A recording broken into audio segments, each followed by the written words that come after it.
tarmac him. You're going to tarmac him.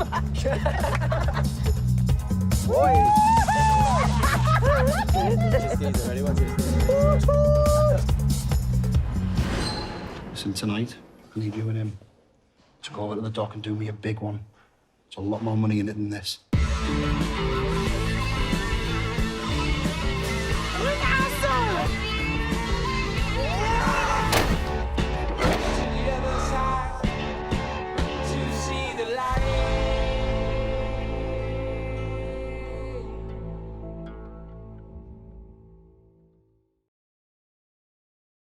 Oh, so yeah, I mean, this is an adaptation of a short film that you starred in a few years ago. I was just wondering what the journey was from like you initially getting involved with that short film to it then becoming the feature.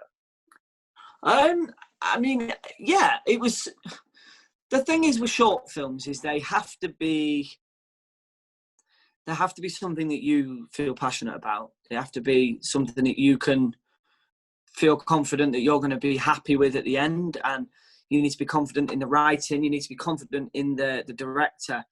Otherwise, you know, you can just end up doing 50 short films a year that are never going to do anything. And you know, I've been doing this long enough now to sort of scope out a good script. I think me and my agents have done a great job at sort of picking the right work. So when this came in, fell in love with the writing straight away. I fell in love with the script and the story and the characters. And then I met Rene, who's the director. And straight away, I was like, this guy's going to go far. This guy's got a real talent, a real vision. And the amount of trust that he had in me in terms of what I was allowed to do with the character, in terms of what he wanted me to do with the character, and the trust that he had for me and the trust that I had for him. You know, and then Charley came on board and instantly fell in love with Charley. He's a good friend of mine now. And yeah, we had this little bubble of just, we just all felt so comfortable around each other, and the trust and the ideas that we was bouncing off each other just seemed to never end. And then we got to the end of the short, Jacked, and then we was like, shit, man, we've got so much more in us. There's so much more that we can do with this. And lo and behold, you know, a bit of time later, Rene phoned and said, "This is what I've got. I've written a feature film. I'd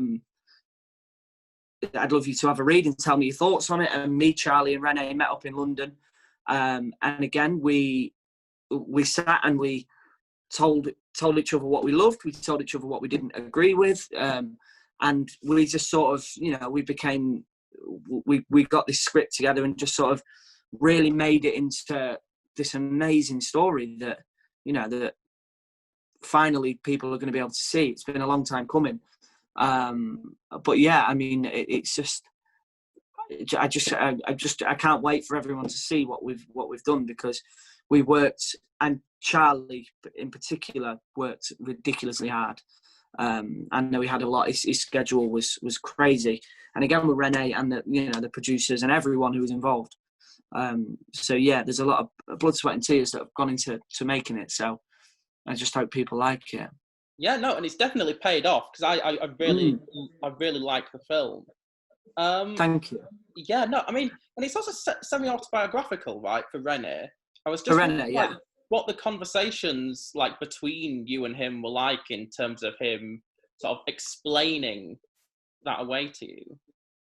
Well, when you meet Rene, you could never expect it. You think, wow, you just wouldn't expect that, you know, he got up to the things that he got up to when he was younger, which is why, you know, I guess he's a great storyteller. You know, he's lived a bit of a life, and he's a very, very interesting character. And the way his mind works is like no other that I've ever worked with in terms of direction. But yeah, I mean, it's always a tough one to, when you're working on something that the directors, like you said, it's semi-autobiographical. You know, I can't say that word. Autobiographical. Biographical? Is that right? Autobiographical. Autobiographical. Yeah. Anyway, you know what I mean. You get the picture. So, but you don't want to go in there. Sorry, go on. No, I was just going to say, I just hope someone edits like a supercut of you like trying to pronounce that Well, word. Yeah. He's all right at acting, but he can't speak. No, so it's always kind of, you don't want to go in there with a big ego as an actor and go, right, this is what we should do, this is what we should do, and I think this and I think that, because, you know, you're telling a story of someone's life and you want that to be as honest as possible. And, you know, Renee gave us so much freedom and trust in so far as what we could do with the characters and the things that we said and the way that we walked and the way that we put ourselves out there. But I think the key to making anything good, personally, is you need trust. The trust is rule number one for me. I need to be able to trust the director, because if he says something that I don't agree with, I can't turn around to the director and say, no, I'm not doing that. I need to, in my heart of hearts, go, right, okay, well, this is the decision that he's made, and I trust that that's the right decision, and I will grab that and I'll do what I can with it. And again, I might do something that Renee might not agree with, but in my heart of hearts, I think, well, that is the right decision to make. So, you know, there's that, the whole aspect of trust, I think, is so important. And again, because we you know, we had so much freedom in terms of improvisation with the dialogue, you know, I just think the trust is rule number one, I think. And Renee really, you know, made us feel comfortable, and the trust that me and Charley had for each other, and Morgan and Anders and all the rest of the cast. You know, it was a real team effort. I think everyone really, you know, dug deep and really put everything into it, because no one was there for the money, because it cost nothing to make. You know, there's a lot of us could have been working. I probably could have been working at Tesco's and earned more money than I earned doing this film.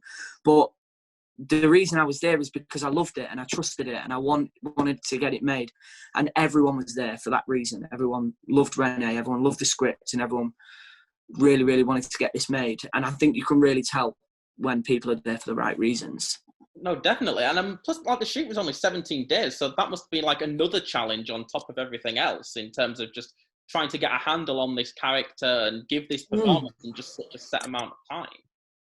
Well, we was very fortunate that we got a script a long time before, which is a treat nowadays, because, you know, there's been times where I get sent a script and go, right, you start shooting on Monday, and it's like, oh my God, I don't know what I'm doing. But, you know, we had a lot of time to really work on this, and we had a lot of Skype meetings, and I travelled down to London a lot, and we really, really got the chance to dig deep into what we wanted. So when we got on set, we knew what we was doing. We knew the decisions that we was making. And I mean, personally, I can't think it was a long time ago. I can't think if I was on another job, because I was traveling around a lot, but I know Charley was in 18 days solid, morning, afternoon and night. But I had a little bit of time off, so it wasn't as hectic for me. But I know Charley and Tom and Morgan and obviously Renee and the whole crew really, really, really, you know, put a lot into it. And I put a lot into it personally, but not, I wouldn't even say a fraction of what them guys have put in. So yeah, it was a very stressful shoot. For the producers, I imagine it was 10 times more stressful. But you sort of dodged a little bit of a bullet then, in terms of Yeah, I got to come home for a weekend, I think, which is normally a treat when you're on a job. Yeah. But it was all made up north. It was shot up north, so it was like even more of a treat for me. Short journey home. Yeah, exactly. Well, it was still 2 hours, but you know, it's fine. I'd literally just passed my driving test at this point, so I was like wanting to drive all the time, which really, really suited the characters, because I had my car whilst we was in Hartlepool, and you know, me and the gang, we was out driving my car at night, which is what I imagine the cast would have been doing. So yeah, we were sort of cruising around Hartlepool and just sort of having a bit of fun, and yeah, it was a good mixture between fun and hard work. Yeah. And there are like lots of scenes where I can see that you guys are having fun. Like there's that opening scene where you're like making jokes about the main character following James Blunt on Twitter.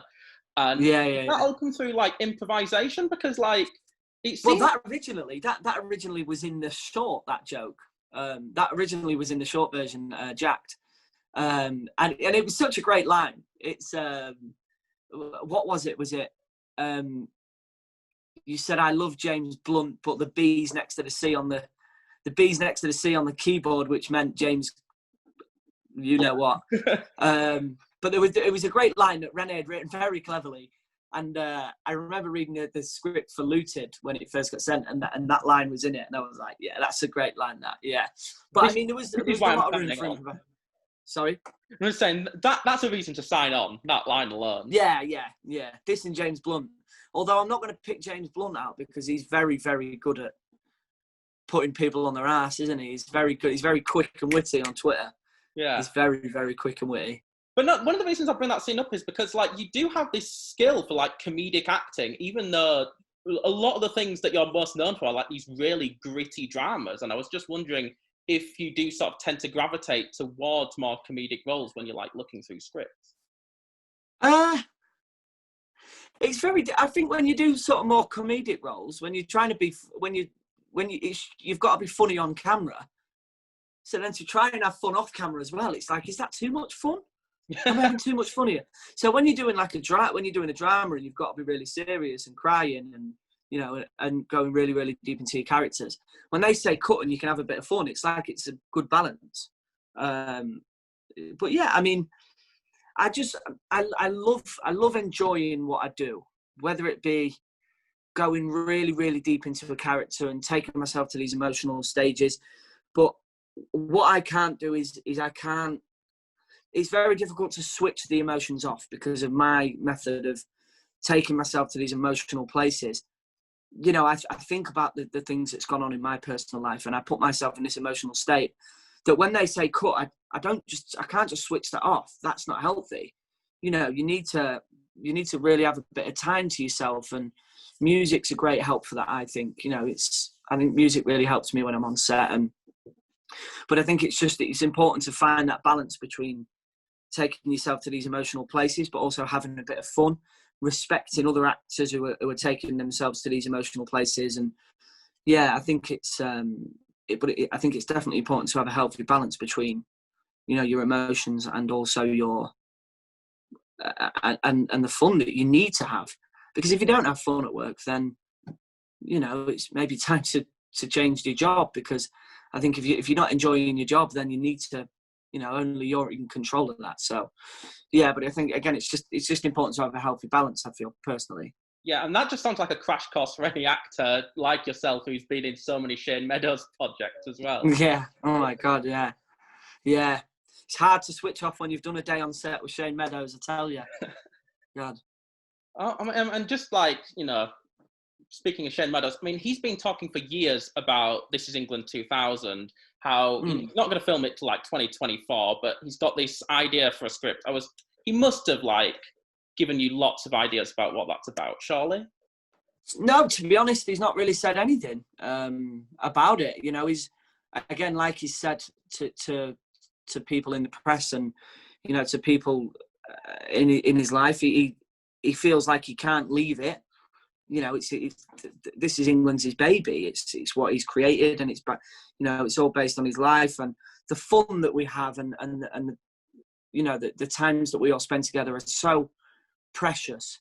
I think even if Shane didn't want to do it, the precious times that we all have when we're together, you can't sort of starve yourself for that in a way. But you know, it's one of them. It's such a special job, and we're all really. I was texting Shane this morning, and I was on FaceTime to Michael Soccer this morning, and I speak to Andy Ellis most days. So, and Vicky McClure a lot. So it's kind of like we are still this gang. There just isn't cameras there to show the world. You know, we are still very, very, very close friends. It's just a fine line between doing too much This Is England, if that makes sense. Yeah. Because it's so like... It will be like the decade gap by the time that new series is coming out. Say that again, sorry? I say it does help that there's like going to be a decade gap between This Is England 90 and This Is England 2000 based on what I've gathered from you say This Is England 2000 like it's confirmed. Yeah. You know more than I do. What do you know? No, but yeah, I mean, it is great. And we're just so lucky that it's been, God, nearly 15 years since the film that people still care about it. And that's what gets Shane going. you know, that something happened a couple of summers ago where my friend got hold of my phone and put on Twitter that This Is England 92 was happening. And that, like, Radio 1 was ringing me, Chris Stark wanted me on, and everyone was going mental. And it's, you know, hundreds of thousands of retweets within an hour. And it's like, but my friend genuinely had my phone. That wasn't me. And he thought it'd be a laugh. And Shane Meadows rang me and he was like, dude, what the fuck? Like, what's going on? But he said it's so lovely that people still care so much about the characters. And, you know, if we was to go back and do another one, I'm sure that people would still care for them. And we still care for them. And I know Shane really cares for them. So, you know, but it's all down to the big man, isn't it? Shane, I suppose. I mean, it's the reason that I ask. You know, I'm as excited as anybody else, you know, in the hope that there's going to be more. So, yeah. But I mean, in terms of things you actually do have coming up that aren't just rumours, like, what are you, like, have you got anything in the works that you're going to be starring in soon? Or is it just... Well, I mean, at the minute, there's not really much going on at the minute. Yeah. But, I'm very fortunate that the last couple of jobs that I've done are sort of all coming out sort of towards the end of this year and the beginning of next. So I'm able to keep myself busy promoting and doing press days and things like that. So I've got Looted, which is obviously out on Friday the 6th of November. I did a film called Creation Stories, which is based on Alan McGee, who was responsible for Oasis and Creation Records and Primal Scream.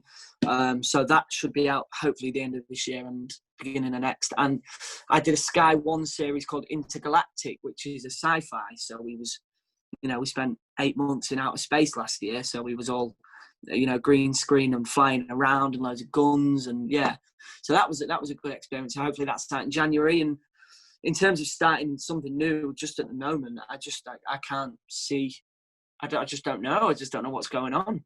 Okay. You know, there's a few scripts flying around, but everyone's scared to start up a production, aren't they? Yeah, no. Rightly so. And it's, you know, it's obviously everything that's going on. It's, at the end of the day, it's people's safety is priority number one. So we just have to find a balance between keeping people safe, but also what we do is important. You know, we make film and television, and artists who create podcasts and paintings and write books and write music and perform music. Without that, you know, what would people have done through lockdown? It's like, you know, everyone was buzzing over Netflix and things like that. And without that, you know, I think the world would be a very dull place without what we do. So it's kind of, we need to find a balance between creating new stuff, but also keeping people safe, which I just can't personally see at the moment. Yeah. No, I fully agree with you. But I'm looking forward to seeing what you've got coming out. I mean, sci-fi is a sort of new genre for you as well, isn't it? Yeah, I mean, it was crazy because I was literally filming the last day, my last scene on Creation Stories, and I remember thinking, okay, what am I going to do now? I ain't got a job.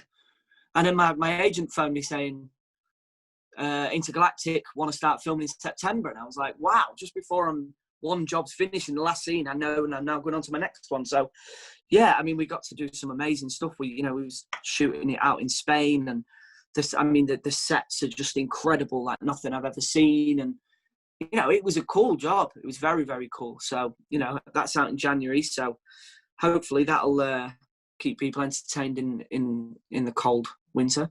Yeah, and exactly. We need to encourage people to stay indoors, stay safe, and watch Intergalactic. Exactly, and hopefully this time in 2 years I'll be at the Comic Con with it in San Francisco. Is it, or San Diego? I don't know. San Diego. San Diego, yeah. That'd be the dream, wouldn't it? Yeah. Yeah, it makes all this lockdown worth it, doesn't it? Exactly, yeah. But you know what? The lockdown was...